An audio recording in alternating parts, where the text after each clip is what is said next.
I don't know, maybe this is the only one that supplies fuel to vehicles in the county government of Homa Bay. You just explain that, that's fine.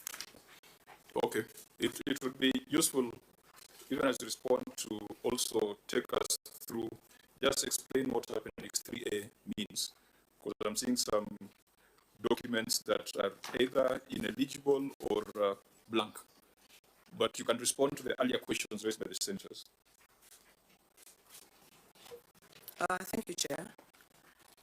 What we are providing in Appendix 3A in response to the auditor's question on how the fuel process happens is we are providing the extracts of departmental fuel register extracts, detailed orders, which is what you use to go and fuel, not via phone call, work ticket, which the drivers provide, and fuel receipts.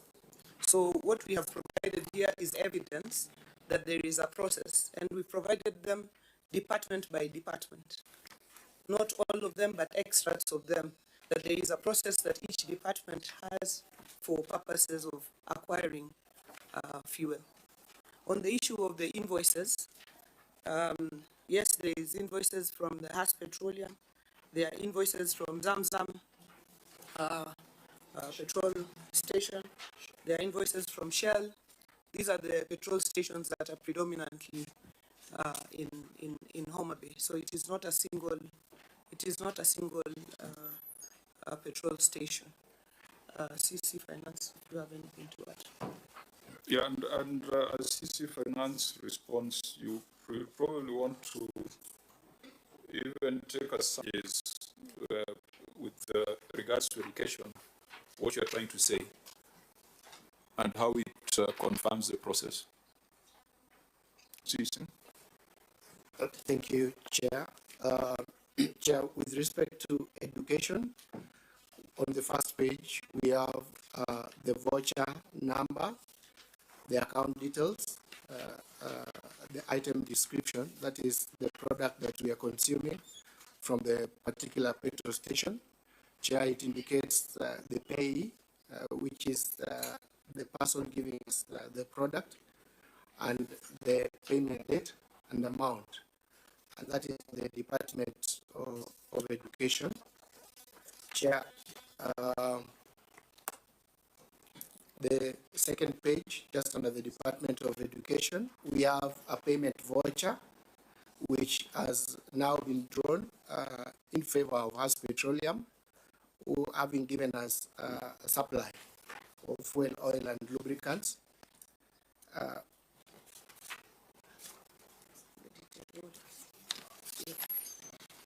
CC, the concern was initiation. Yes. The concern was initiation. So PV comes at the end. Thank you. The receipts come at the end. Can you demonstrate that the initiation was not verbal, as the auditor says? Thank you, Chair. If we go to still under education, the first detail order in favor of Has Petroleum, this detail order is drawn from the department, and the person that is going to draw fuel needs to go. Which is the detailed order? Which? Chair, after the payment voucher. How many pages after? Payment voucher, 2 pages, so the third page.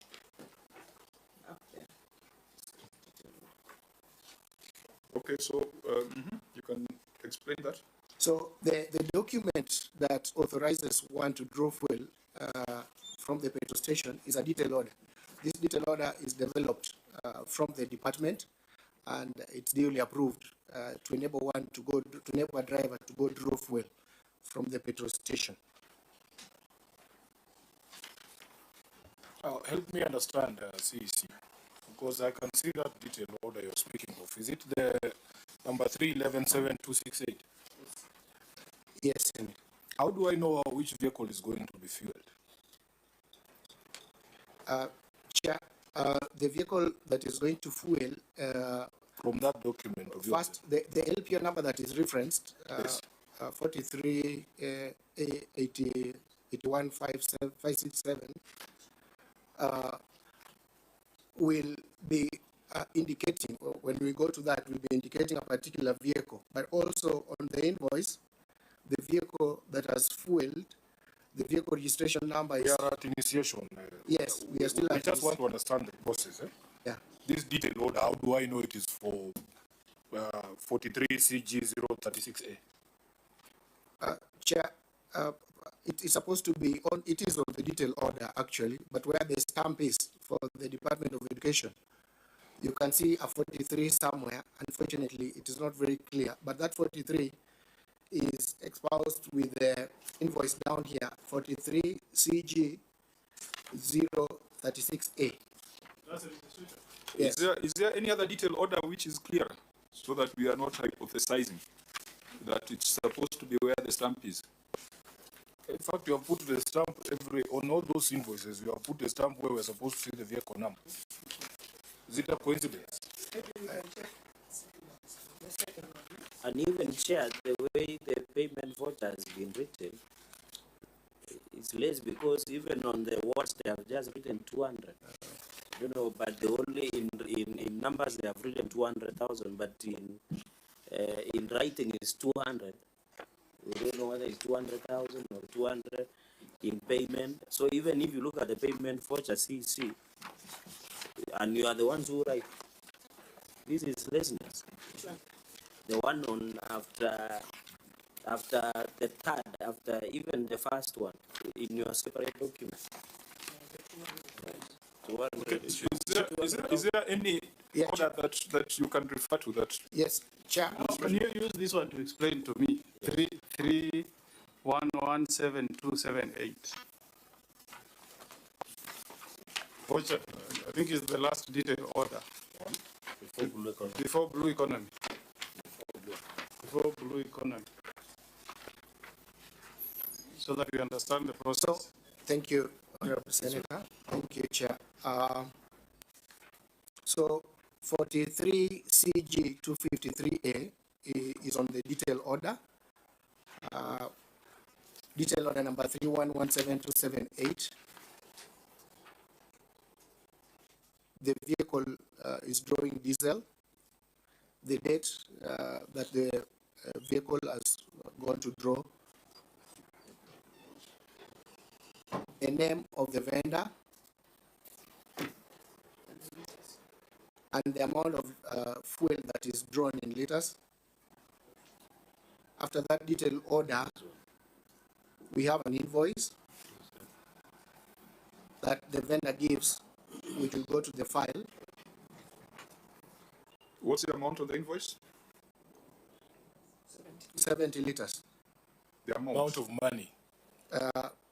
This is supposed to be 11,000. But it says 13,288. But it is wrapped there, 11,627, even it says 700 liters.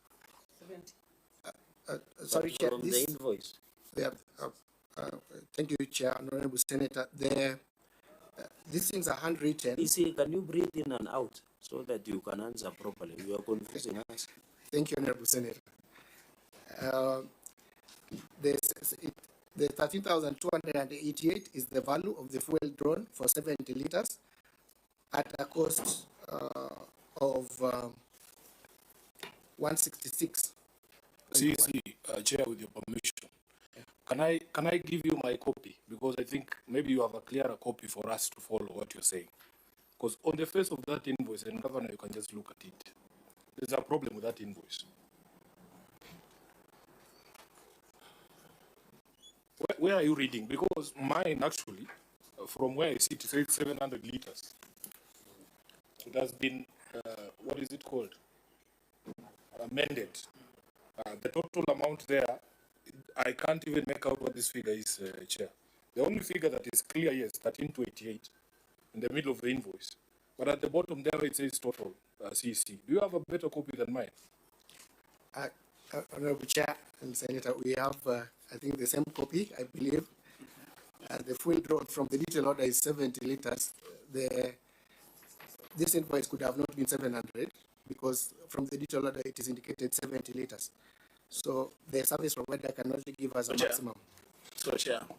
See, don't defend the indefensible. There's a problem with this invoice, and the more you try to explain it, the more questions you're going to get. There's Chair, obviously a problem here. So Let us stick to your 70 liters, CC. Yeah. The unit cost is what? From your record, it's 166.1. Is it? Is it? Yes, yes. Read the unit cost for me.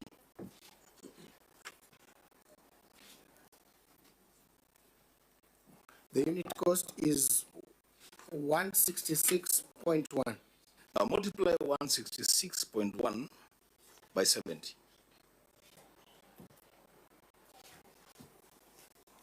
What do you get? We get, that will give us 166.1 Times 70. 70. What do you get? 166. Just read. I mean, what you get is what you get, you know. 166.1 times 70. 11,000. 166.1 times 70. 11,627. What is your figure in the invoice?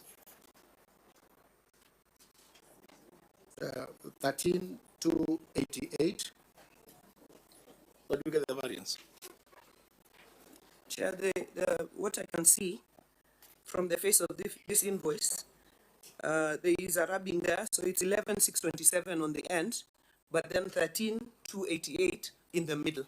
So there is obviously a discrepancy between what is at the end column and in the middle of the invoice. So I think there is a discrepancy on that invoice. But Chair, coming back to the process, which was the question, and I see that discrepancy between the two figures, and I think the vendor who gave the invoice made that error, and it was attached here right from the vendor without them correcting it. But in terms of the process of getting fuel and in terms of coming back to what the auditor had raised, the fuel is not collected by phone call. It is collected through a detailed order that is given to the vendor by the department. The detailed order, I think earlier what Senator Sifuna had asked, what on that detailed order shows the car that is going to collect the fuel. I think the detailed order has the space for the number plate of the car and the liters and the department that is collecting the fuel. Thank you, Chair, and we have noted that error in the invoice. Senator Dulo? I have to mislead you, because if you look at the invoice that attached from us, even towards the end of the document, or rather the invoices to trade, they're not even very clear, you see? So if your document is very clear and transparent, the invoice should be also very clear, because they are not clear, those invoices. Again, most of the listing that is done for the vehicles and the ones that are drawn, they are handwritten. We know very well anything handwritten can be changed anytime.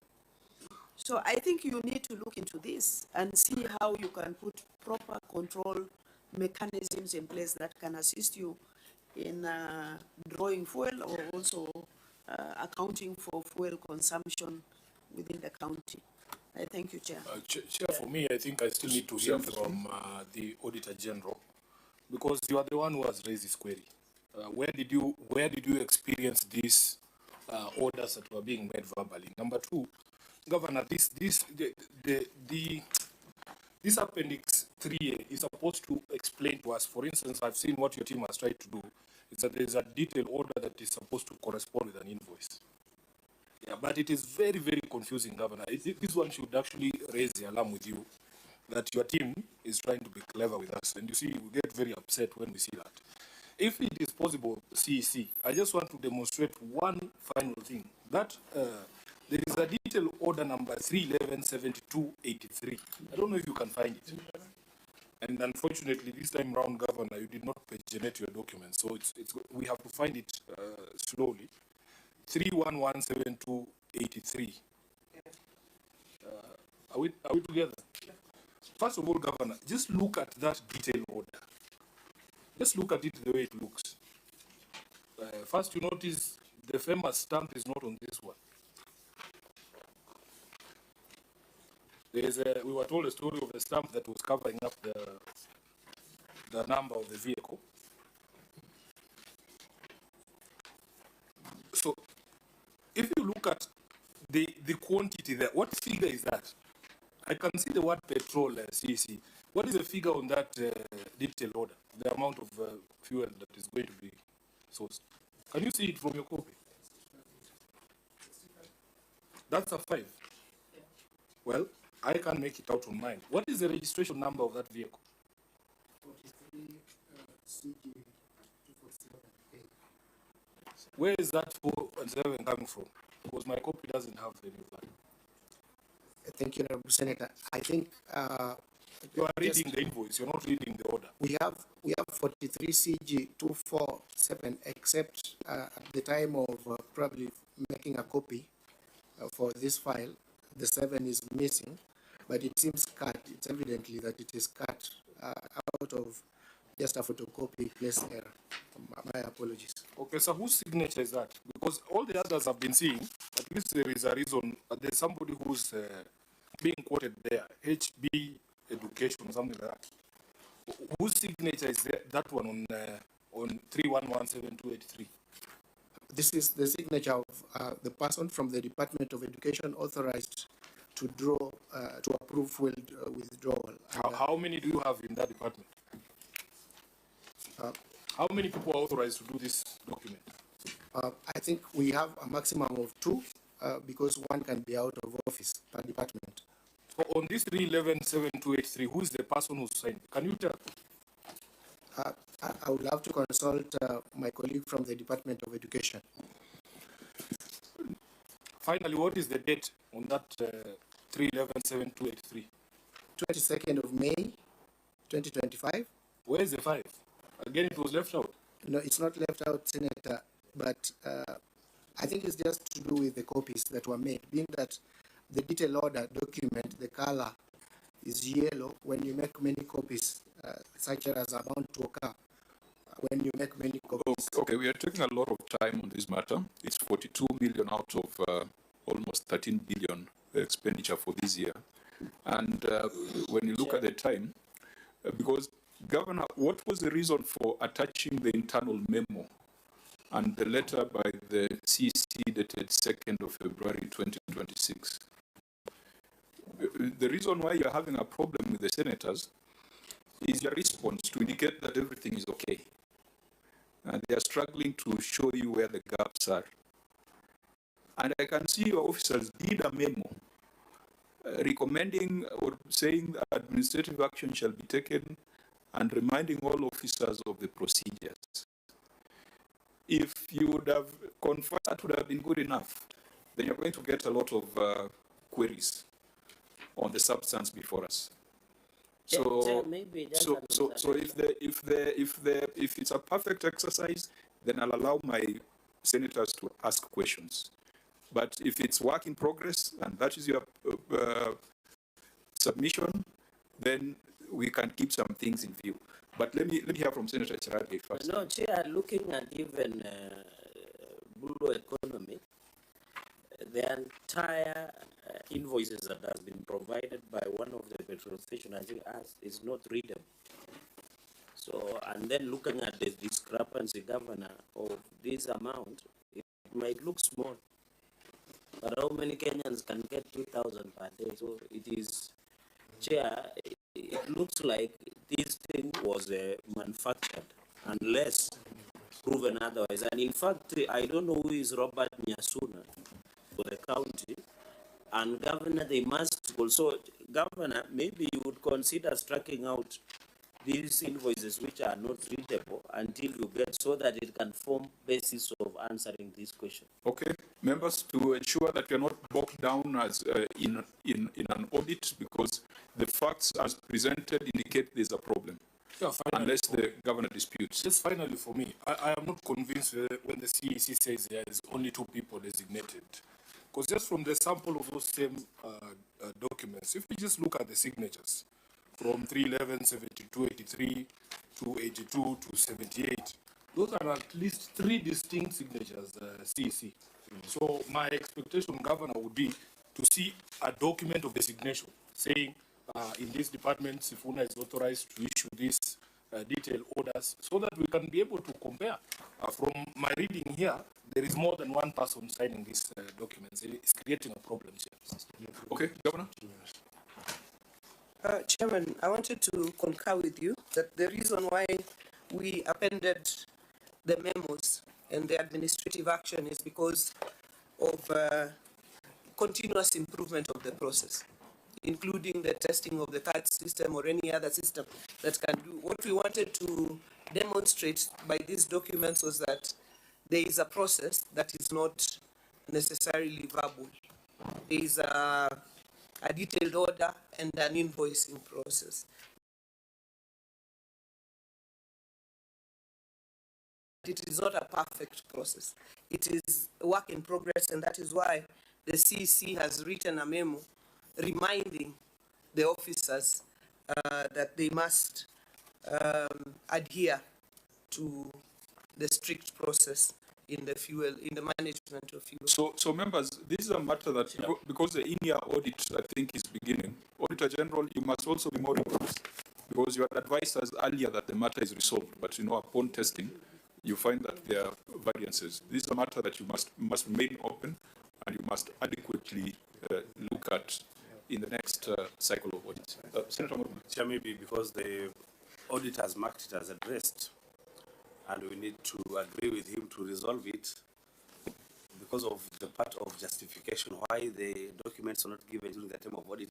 Maybe the CEC, I think, who is the person supposed to give the documents, can in 1 or 2 sentences tell us where the documents were, if they are there, why they're not given, and then okay, I think that warrants a very brief answer. I'm very, very conscious of the time. Thank you, Senator. Appendix 3B. Appendix 3B. We've taken administrative action on the officers that didn't avail the on time.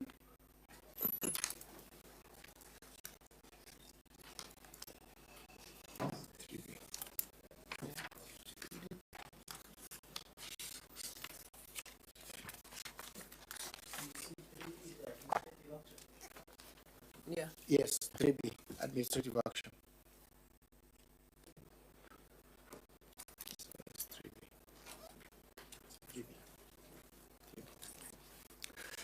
The question asked is different from the answer you're giving, because the senators asked where were the documents at the time of audit and why were they not produced, because administrative action is taken at the tail end. But since we have agreed that this is a matter that remains open, it's not resolved as indicated by the Auditor General, we'll keep the matter in view and ask the Auditor General to do a more thorough analysis. But then again, Governor, internally, you have seen some of the weaknesses in terms of record keeping, and it's something that you need to go back and have a conversation with your team on to ensure that it's a much more foolproof exercise. Now, members, I'd ask that we move on to the next issue. There's an issue of payment of electricity bills. Chair, with your indulgence, Senator Sharaki. I know the OAG had said 21.27 million had been accounted for the expenditure of Kendu Bay showground wall.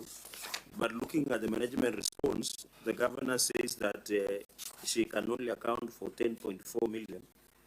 So my question is, although the governor indicates that the program, the construction is ongoing, and then what is the fate of the other 10 million? Because looking at the management response, if the governor can clarify that, or is it that the OAG should have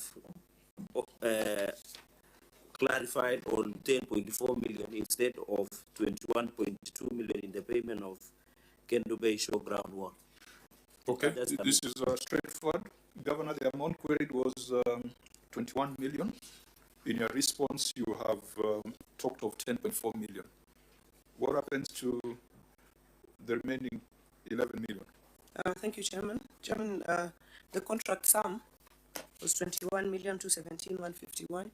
The project is ongoing, and the amount that has been paid is 10,411,561. That is what we indicated in the response. And the project is still ongoing. Auditor General, when you say 21 million was spent, does that mean that there was evidence of actual payments of 21 million? No, sure, that was the contract sum amount. You know, if you look in terms of the disclosures, the 21,217 was the contract sum for the Kendo Bay Showground. Yeah, but when we requested for the detail to support but the language is important. When you say spent, it denotes payments. It denotes payments. I mean, you would have said total expenditure is 10 million. 10 million, yes. And the project is still ongoing. Yes, still in progress. Governor, the project is still ongoing? Yes, Chairman, it's ongoing. We have put in the pictures, Chairman, of the progress on the project. So then, to avoid belaboring the point, we can keep it in view. We keep it in view. It remains unresolved. I want us to skip one or two matters, and we'll come back to them if time allows. And I'll perhaps give guidance that we jump to the section on lawfulness and effectiveness in the use of public resource, where we have the issues to do with the FIF, pending bills, and human resource. And then we'll come back to a few unresolved prior year matters, which form part of this report under Appendix 1. Honorable members, we go to the section on lawfulness and effectiveness and deal with the non-compliance with Facility Improvement Financing Act of 2023. Auditor General, you may read your findings. Yeah, thank you, Chair.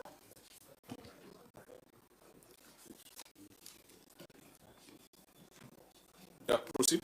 Yeah, thank you, Chair. And compliant with the Facility Improvement Financing Act 2023, the review of the revenue records obtained from the Level 4 and Level 5 health facilities in Homa Bay County revealed that 24 health facilities collected a total of 1,616,696,509 toward the health facility improvements. Out of this amount, a total of shilling 915,941,705 was transferred to the special purpose account at the health department. However, the special purpose account reimbursed a total of shilling 607,007,504 to the health facility, resulting to a deficit of shilling 228,904,220. This was contrary to Section 5.1 of the Facility Improvement Financing Act 2023, which requires that all monies raised or received on the behalf of the public health facilities be retained in the hospital facilities improvement financing account.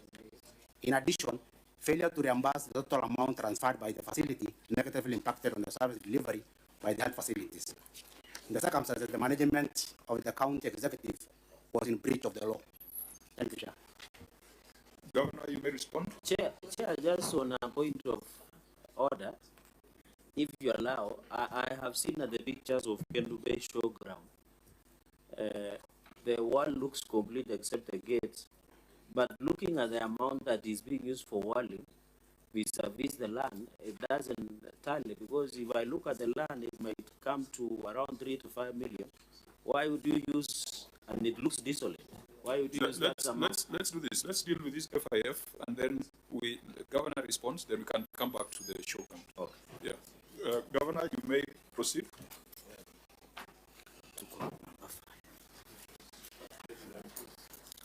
Thank you, Chairman. Management wishes to clarify that under the Homa Bay County Facility Improvement Fund, Facility Improvement Financing Act 2023, the county government is required to retain 20% of collections from Level 4 and Level 5 health facilities.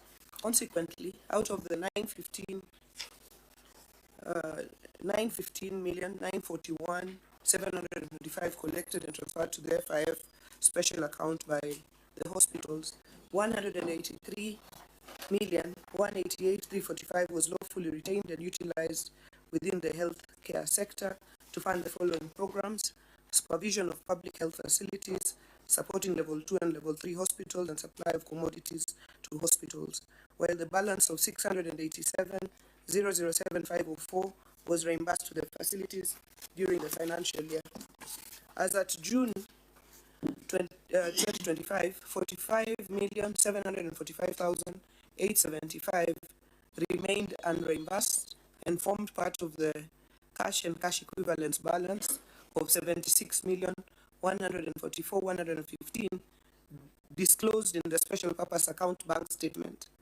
However, the funds were later reimbursed to facilities in July 2025 as per the schedule attached in the Appendix 7B. Management confirms that the funds were retained, managed, and accounted for in accordance with the relevant legal framework and fully disclosed in the financial statements.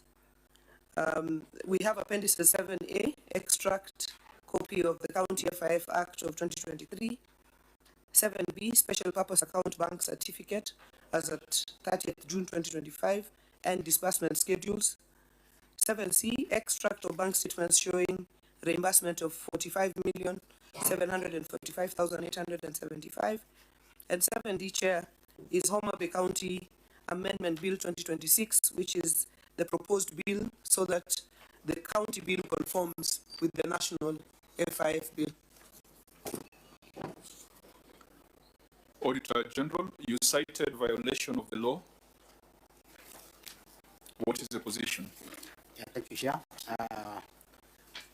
Here, the issue is about the national law, the FIF Act 2023, which requires all the funds to be retained at the facility. Yes, that is what you've said. So I've asked you, you have listened to the response from the county government. What is your advice on the basis of that response? What is your opinion on the basis of that response? Yeah, thank you, Chair. There is, of course, we need to be guided, but if there is a conflicting between the county government laws and the national government laws, then the national government laws. So in that scenario, then they need to amend their finance, the act at the Homa Bay so that it can be aligned to the national. And I have seen some counties already has taken some initiative in terms of amending. Yeah, I think, Auditor, you need just to be forthright and tell the county that you have breached the law. Don't go around. They have breached the law, and that's the situation. Honourable members, any follow-up question on this? Senator Morgan? Just to understand where governors are coming from, what is the rationale behind retaining the 20%? Governor? Chairman, when we did the facilities infrastructure or facility improvement financing bill for the counties, there was a standard law that was done by the counties and circulated, which we used, which retained for purposes: 1, of supervision; 2, of support for lower level facilities within the jurisdiction or catchment of the level 4 facilities. That was the rationale for the retention, which was countrywide. It was a law done by, it was a template given to all counties, which we just domesticated in Homa Bay as well. Here I'm raising this issue because some of these issues, especially on health, you know, we can have a conversation, see the people we all serve. That's why I was asking. I need to understand the rationale behind the retention. So you may consider also engaging us at the, because we can amend the national law if retaining 20% will improve provision of health to our people. Remember, honourable senators, we passed this law when we are sitting in Turkana at Senate machinery. And the intent of this was to ensure that if money is collected from a facility, that money is plowed back there. Yes. Remember, the county still has other budgets, other revenues, or equitable share that comes in that can do all those other functions.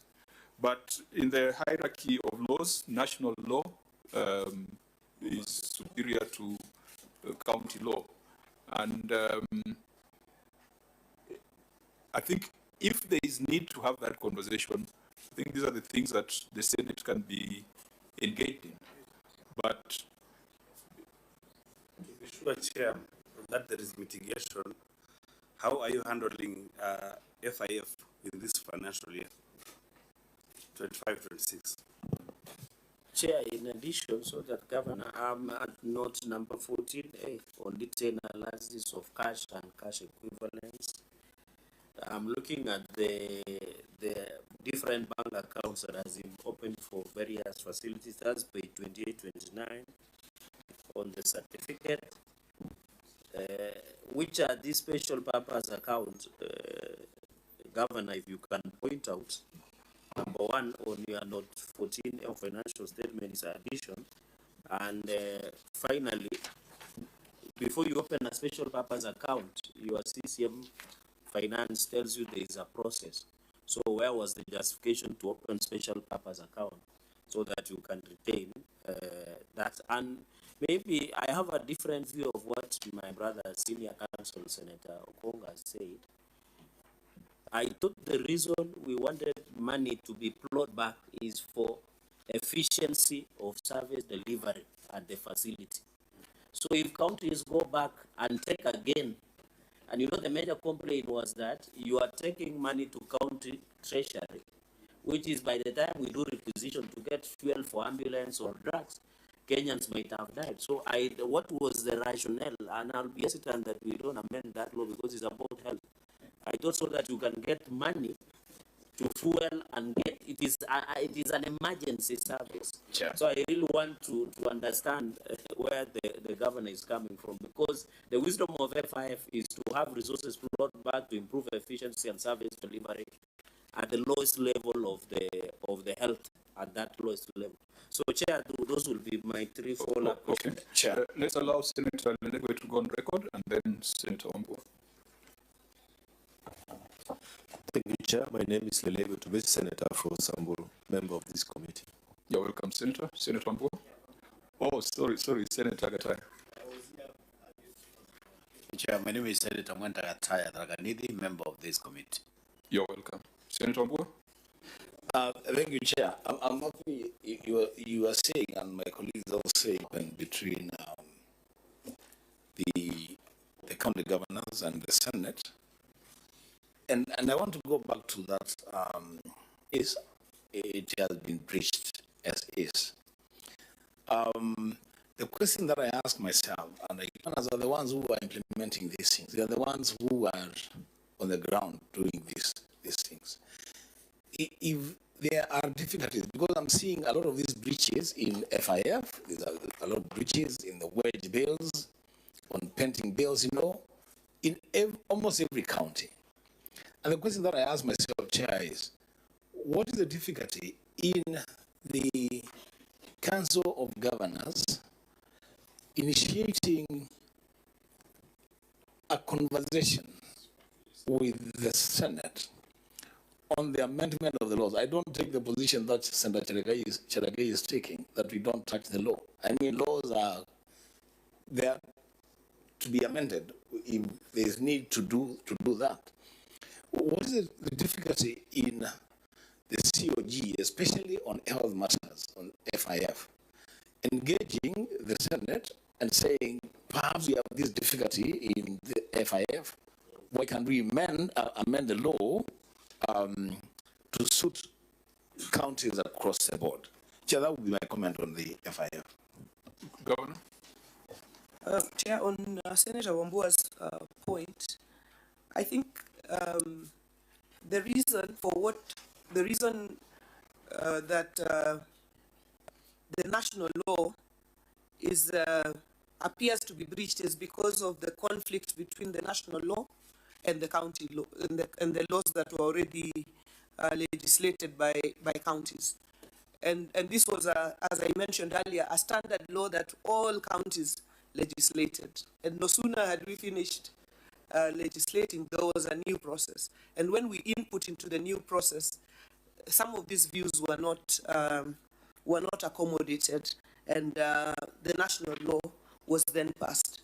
But in recognition that the national law supersedes the county laws, we are amending our own county laws to conform with the national law for the moment. There was always the question, the FIF, the special purpose account that Senator Cherargei mentioned. Of course, each facility has an account, their own account, which they run on their own. There was an earlier question of expenditure at source, which facilities receive money and they spend without any level of control. So you will find that a facility has received money, rather than buy medicine, they have maybe prioritized building a gate. And that is why there was a special purpose account created, so that when money is sent to the facility account, it is sent with an AIE. And we have formed an AIE committee that has the CC for health, the chief officer for health, and the facility in charge, so that they discuss and agree on what are the priorities. And for example, they've said priority number one is you must buy pharmaceuticals and non-pharmaceuticals before you are allowed to invest in firewood or anything else at the facility level. So it is exercising some level of control, but ensuring that the facilities have their resources to expend. So, Chairman, on this particular FIF, we are concluding on amending the law. We have attached the real national law so that we can proceed, so that the breach is not noted. But all of this is for, there is no money from health that is not spent on health. So, Governor, through the chair, that alignment, will it happen in all the counties, or is it just in Homa Bay? This is what Homa Bay is doing. And the auditor mentioned, that many of the other counties are also working on their own laws to align it to the national law. Where there is conflict between national and county legislation, national legislation is the one that applies. Now, before we get lost in the policy conversation, the numbers are not tying. Auditor General, you are saying the county collected 1.6 billion towards health facilities improvement. And out of these 950, the numbers, because the policy issues, I think, are quite clear. The county does not refer to 1.6, the county says they collected 915. So which is which?